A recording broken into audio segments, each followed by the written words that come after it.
A veces te hablan de autores que lo hacen todo, que ellos se lo guisan y ellos se lo comen. Bueno, el caso de Pablo es realmente así en el más amplio sentido de la palabra. Lleva a cabo desde la escritura de los libros hasta el diseño, la maquetación, la edición, todo. Y no solo para él, sino también para otros autores en su sello editorial Pi, pero Pi, PY.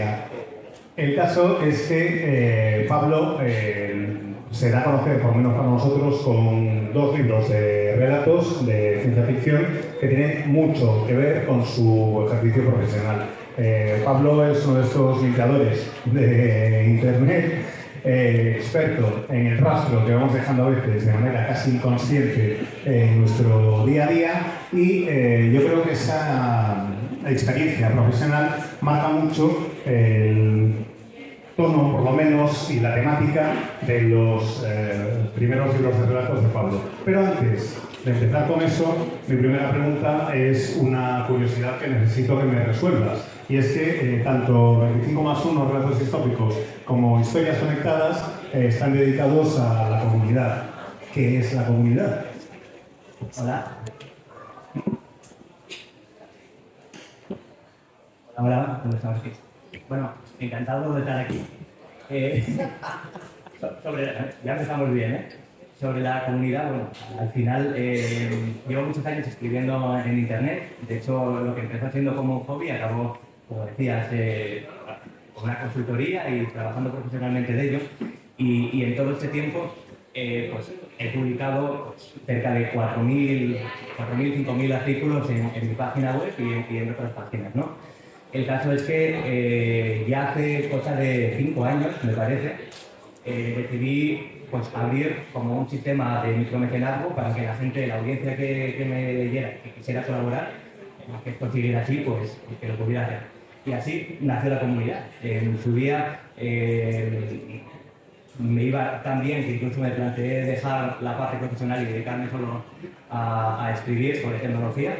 Y bueno, pues al final decidí seguir con la parte de consultoría, pero la comunidad sigue estando y está súper activa. De hecho, continuamente tenemos un grupo privado en Telegram en el que estamos hablando prácticamente a diario, con dudas que tenemos de móviles, de todas las cosas así que van surgiendo.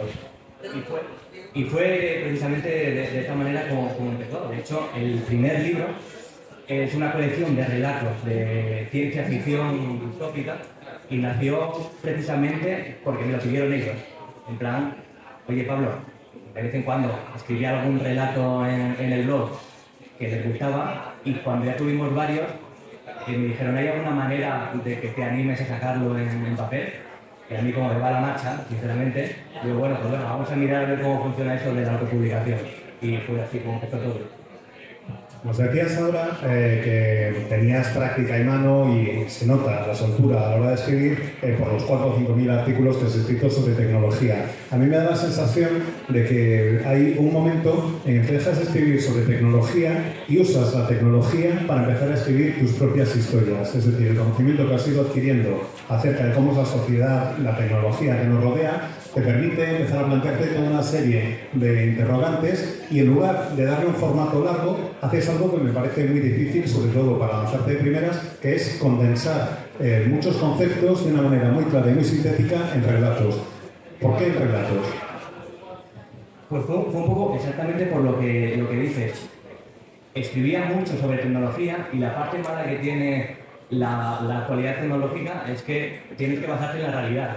Entonces, claro, tú haces un análisis tecnológico, pero encorsetado en los límites de lo que es viable a día de hoy. Y así fue como nacieron los relatos distópicos, buscando una manera de analizar el impacto que puede tener social, sobre todo, algunos avances tecnológicos, sin tener que centrarme en lo que está ocurriendo ahora.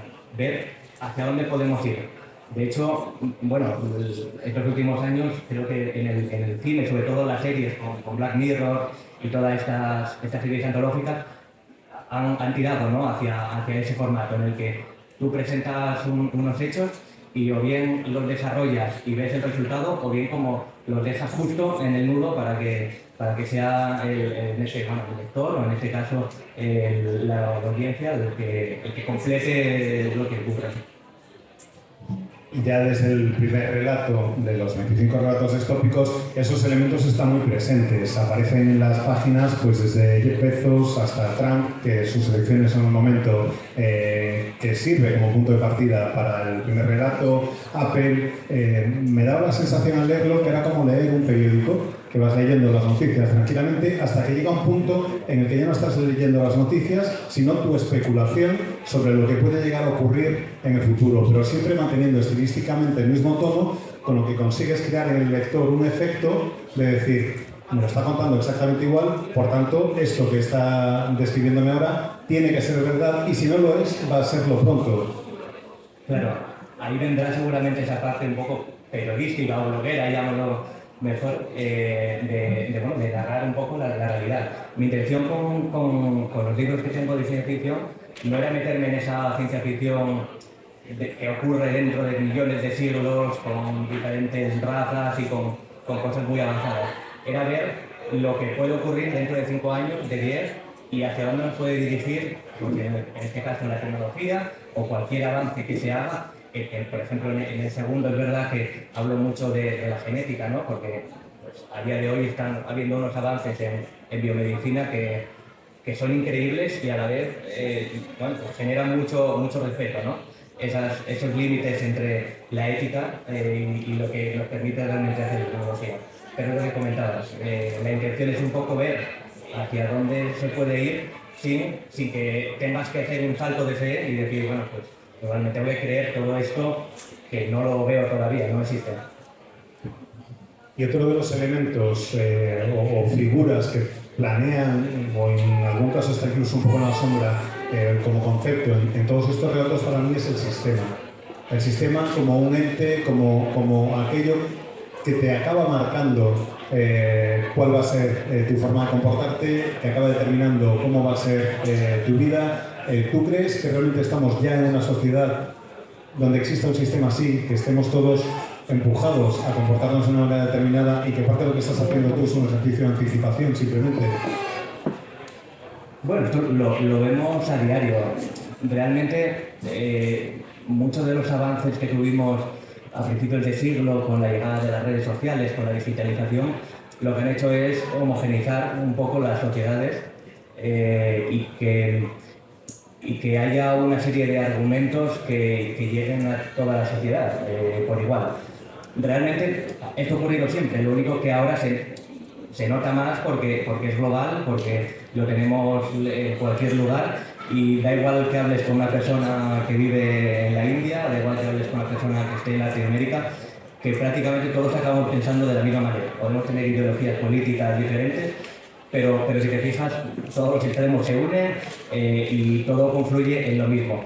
Porque el mismo relato que funciona es ese, es el de los extremismos, es el de llevarnos hacia una sociedad en la que en principio tenemos las libertades, pero luego no tenemos tanta libertad. Lo estamos viendo ahora pues, con todo lo que está ocurriendo con Twitter, ¿no? De esa utopía que tenía Elon Musk, de no, yo cuando sea dueño, vamos, aquí vais a poder escribir lo que queráis, vais a tener la libertad absoluta, a la realidad de ahora soy dueño y hostia, esto tengo que monetizarlo, a ver cómo lo hago, ¿no? Vamos a empezar a capar esas libertades, vamos a empezar a decir qué se puede decir y qué no, y los que paguen van a poder decirlo y llegar a más audiencia que los que no paguen. Entonces, bueno, la tecnología al final te da una serie de herramientas, pero la base ideológica sigue siendo la misma que tenía la propaganda rusa, que tenía en el Imperio Romano con los grafitis que hacían en la calle, sigue siendo exactamente igual. Con un elemento adicional que tratas en uno de los relatos que realmente me marcó bastante, que es de la posibilidad de externalizar tus recuerdos, que se conviertan en un producto casi, y para mí eso es jugar con la identidad realmente, porque creo que el recuerdo muchas veces es lo que nos hace ser quienes somos, lo que hemos vivido, y no solo lo que hemos vivido, sino cómo recordamos lo que hemos vivido, es lo que confiere lo que crea nuestra identidad.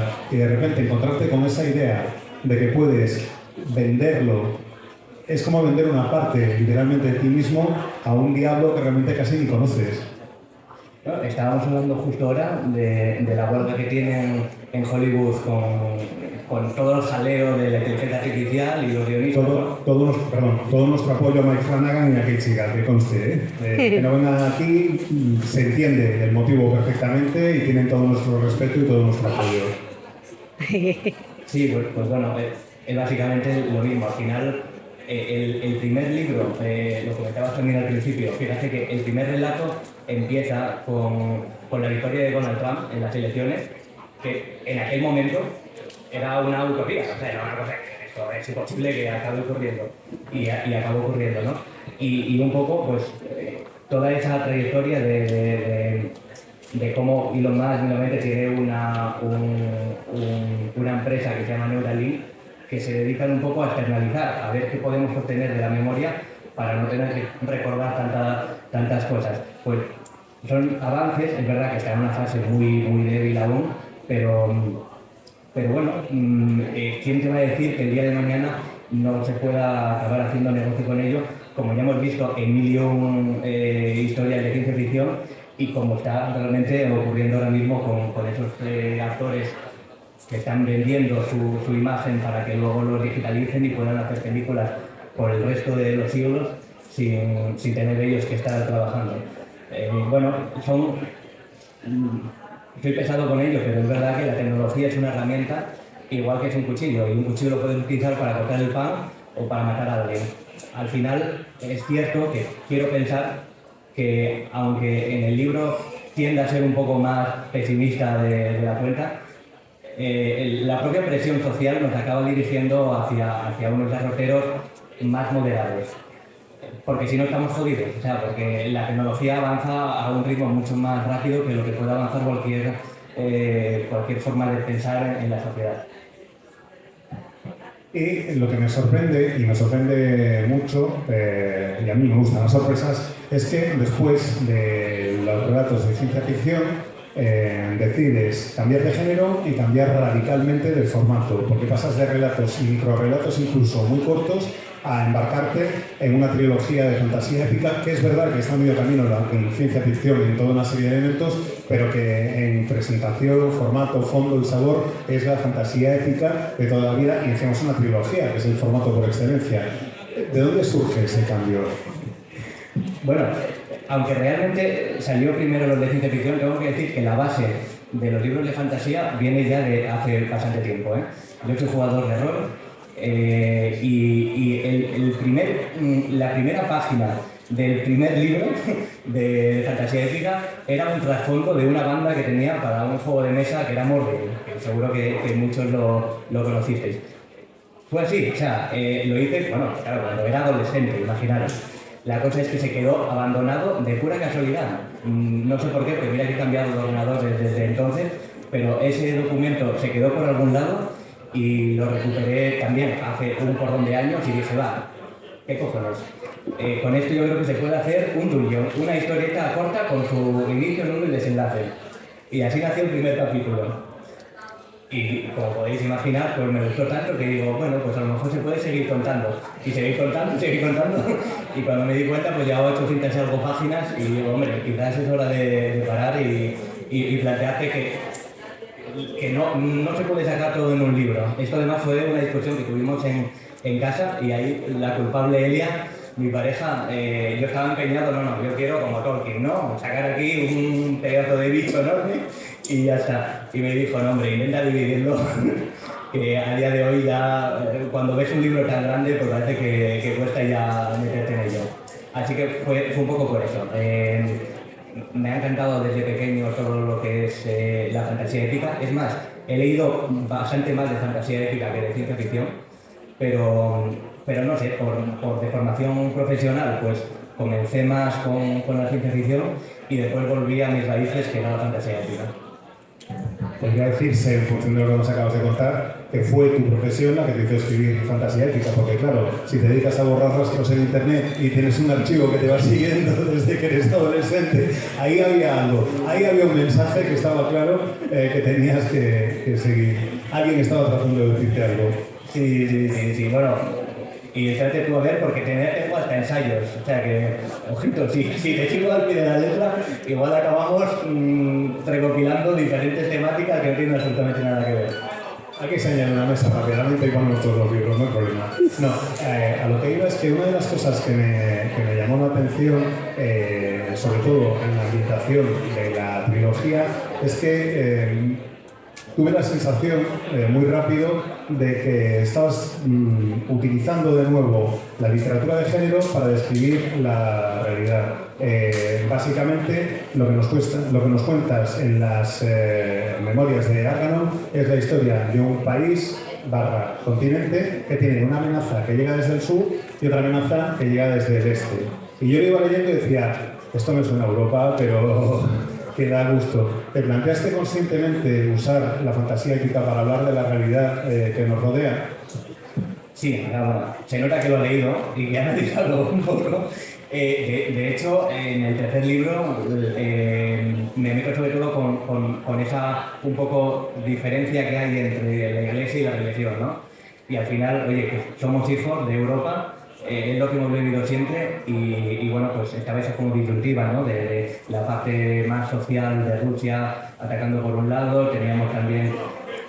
Todo esto acaba afectando, es verdad que aquí, pues bueno, utilizas esas metáforas de diferentes razas, que son todas creadas, no deja de ser lo mismo de siempre, lo que pasa es que tienen diferentes nombres, ¿no?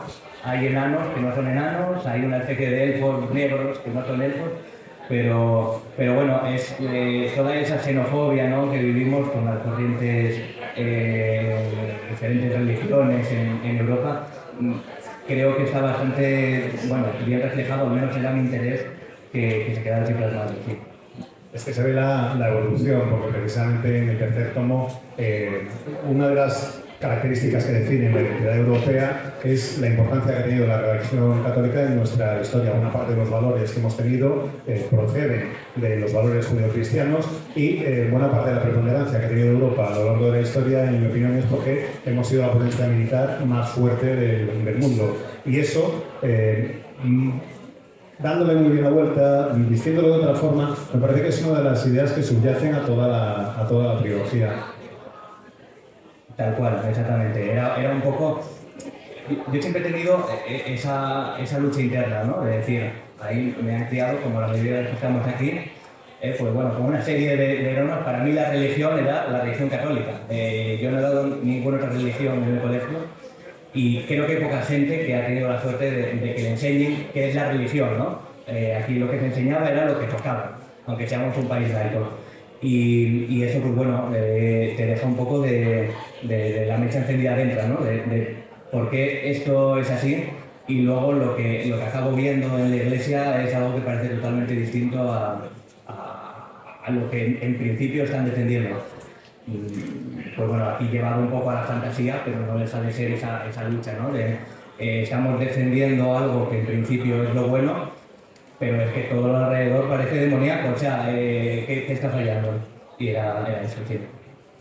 Y después de leer los libros, tengo una sensación también, yo me fío mucho como lector, como habéis visto, porque yo uso la palabra sensación un montón, me fío mucho de lo que me genera, de la respuesta innata que me crea alguna obra. Y me da la sensación de que en tu caso, Pablo, como escritor, sueles utilizar la ciencia ficción para hablar más de temas personales, aunque hables de la perspectiva de la tecnología, de la sociedad, siempre es de la perspectiva de cómo afecta la tecnología o la sociedad al ser humano, mientras que en la fantasía épica, quizás al introducir seres fantásticos también, en lugar de hacerlo más desde la perspectiva de la persona, estás intentando hacer más un análisis social o contar historias que son más de un grupo demográfico más amplio. Pues fíjate, eso no me lo había planteado, pero tienes razón.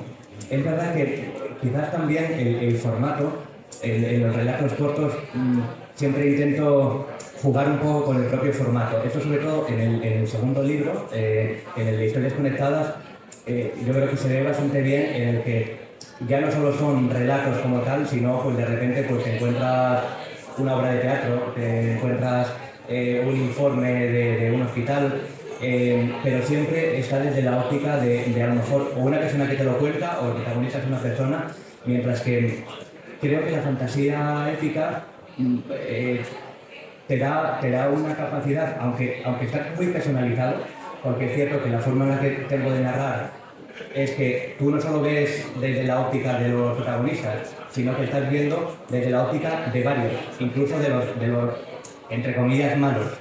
Pero lo que se está contando es hacia dónde se dirige, ¿no? O sea, cómo todos esos movimientos de personas, de seres que aparentemente no tienen ninguna trascendencia, acaban afectando en la forma en la que el continente Árgano, bueno, el país, pues se acaba conformando. Y tenemos también aquí, y este reconozco que no tengo ni idea de qué va. Es una sorpresa. Estoy bien preparado, como todo presentador en el Celsius, tan preparado como para poder decir qué es eso, el costumbrismo alterado. Sí. Bueno, pues este es un libro, claro, cuando les envié los ejemplares todavía no había salido porque fue hace apenas unos meses. Es un libro que hicimos colaborativo con varios autores, es solidario, o sea, todos los beneficios que se obtengan se donan a la ONG que eligieron los autores, que en este caso era la de Sonrisas sin Cáncer, y vuelve a ser un libro de relatos cortos. Aquí se abre bastante más la temática. Es verdad que hay alguno de terror, hay alguno de ciencia ficción, pero también hay mucho thriller policíaco.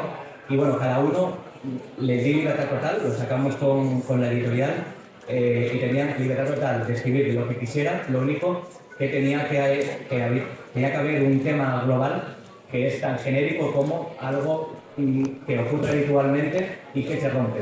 Claro, como podéis imaginar, pues casi cualquier historia entra en ello. Y bueno, pues eso, es un proyecto que lo sacamos hace poco y la verdad que está gustando bastante porque había autores ya que habían publicado con nosotros y alguno nuevo que hemos descubierto de conocidos, incluso alguien que nos acabó escribiendo, que ya se lo he dicho, le digo, joder, dedícate a esto porque es que escribe genial. Así que bueno, si queréis algo un poco diferente, a medio camino, ¿no? Hay relatos más fantásticos, hay más de ciencia ficción, pero pues bueno, es una forma de enfrentarte pues, a historias de diferentes personas, cada uno con sus taras. Porque hemos empezado esta charla preguntando por la comunidad y viendo cómo fue la comunidad que ya habían leído tus ensayos, los que decidieron animarte a que escribieras. Pero de que te animen a que escribas, a que des el paso y te autoedites y después de autoeditarte vayas adquiriendo experiencia y empieces a publicar a otros, ¿cómo es ese proceso? Porque para nosotros que hay una idea, que hay una historia está muy bien, pero si no hay alguien que asuma el riesgo de publicarla, distribuirla y acercarla al público, se va a quedar en un cajón o va a llegar solo unos pocos amigos. Claro. Pues fíjate, ¿cómo nació? Nació por la propia necesidad. Vamos, si alguien ha intentado publicar algo a día de hoy, sabrá cómo es esa odisea en el desierto, ¿no? En el que tú escribes algo con toda buena voluntad, lo mandas a varias editoriales. Algunas te contestan, la mayoría no te contestan, si te contestan es dentro de meses o años, y mientras tanto dices, joder, tenemos la tecnología, ahora mismo hay plataformas como Amazon que tienen una distribución que no la tiene ninguna editorial en el mundo, y lo que necesitas es tener un poco de maña, contar con diseñadores o ilustradores, saber algo de maquetación. Yo es verdad que tenía suerte, que aunque estuve estudiando telecomunicaciones aquí en Gijón, luego me cambié totalmente y me fui a Bellas Artes. O sea, tengo un perfil un poco raro. Entonces, he tocado todos los palos. Y la parte de maquetación, obviamente, la había hecho muchísimo, la parte de diseño también. Con el primer libro, pues, como me dijeron que, oye, ¿por qué no te animas y lo pruebas? Digo, venga, lo voy a probar. Vi que había que aprender mucho para hacerlo, que no era tan fácil como sacar algo en Amazon y ya está. Y entonces pues me animé, montamos la editorial. Es verdad que no es una editorial al uso, yo siempre digo que no es, o sea, es un proyecto que a mí me encanta, pero no es un proyecto del que sepa que voy a vivir, porque el modelo de negocio es una mierda. O sea, las editoriales básicamente viven de los royalties de los autores, y yo desde un principio tenía claro que no quería cobrar royalties. Entonces, claro, ya pues entras ahí en un problema. Pero como la parte buena es que como tengo una consultoría que sí que funciona, pues el negocio está por otro lado y aquí lo hago como un poco vocacional. Entonces, bueno, es eso. Es una editorial que no cobra royalties, cobra solamente por el trabajo que necesite que se haga el autor. Oye, necesitas maquetar, necesitas asesoramiento, necesitas la parte de distribución, de publicidad, lo que necesites, pues te lo cubrimos. Tampoco hacemos firmar contratos de exclusividad, que esa es otra. He hablado con muchos autores que publicaron con una editorial y luego se encontraron con que la editorial, a lo mejor cuando lo sacaron, no les interesaba o tenían otro proyecto que era más importante y te encuentras sin tierra de nadie. O sea, porque tú no puedes moverlo y si lo mueves, hay incluso autores que me decían, es que gano más por los enlaces de afiliados que por la propios royalties que cobran. Entonces, bueno, pues no cobramos ni royalties ni tenemos contratos. No es un buen modelo de negocio, no lo hagáis si estáis aquí, o sea, pero si necesitáis ayuda para publicar un proyecto, pues oye, lo hablamos y si os interesa, pues joder, yo encantadísimo de acompañaros. Queda tiempo para una última pregunta rapidísima, si alguien del público la tiene. Y si no, a mí siempre me gusta saber, después de ver sobre todo el carácter tan ecléctico de lo que se ha ido haciendo, ¿y ahora qué? ¿Cuál es el siguiente proyecto? ¿Terror? ¿Vas a hacer ciencia ficción larga? ¿Relato corto de fantasía? Bueno, este año fui padre, así que ahora mismo la parte de escribir la tengo un pelín más complicada. Pero mira, el terror es una cosa que bueno, me apasiona desde pequeñito. Lo habrás visto que hay algunos relatos que tiran hacia el terror. Me gustaría animarte, tengo ideas, hay bocetos ya hechos. Otra cosa es que me atreva a irrumpirme. También está ahí sobre la mesa seguir con la historia de las memorias de Árganos. En ese punto medio que comentabas, es de fantasía épica, pero os vais a llevar una sorpresa porque tiene algunos toques de ciencia ficción. Y los relatos, esto seguramente se irá con ellos porque, como os digo, escribo mucho sobre tecnología y para mí es una parte necesaria, el poder también escribir algo que no sea la actualidad tecnológica, pero analizando tecnología. Entonces, ¿qué viene lo próximo? Pues no lo sé, o sea, lo que me deje onda, esto es lo primero y luego pues lo que me pida el cuerpo, ¿no? Pues aquí esperaremos con ganas a ver qué es lo que sale de esas ganas, de eso que le queda el cuerpo. Le pediremos a Ona que tan pronto sepa escribir, te eche una mano, que 4 manos escriben más que 2. Exactamente, hay que tener negro, sí. Y ya que hablamos de manos, pues vamos a usarlas para lo mejor que se pueden utilizar en el Celsius, que es despedir a Pablo con un fuerte aplauso, antes de recordaros que va a estar firmando ahí al fondo, ahora. Muchas gracias.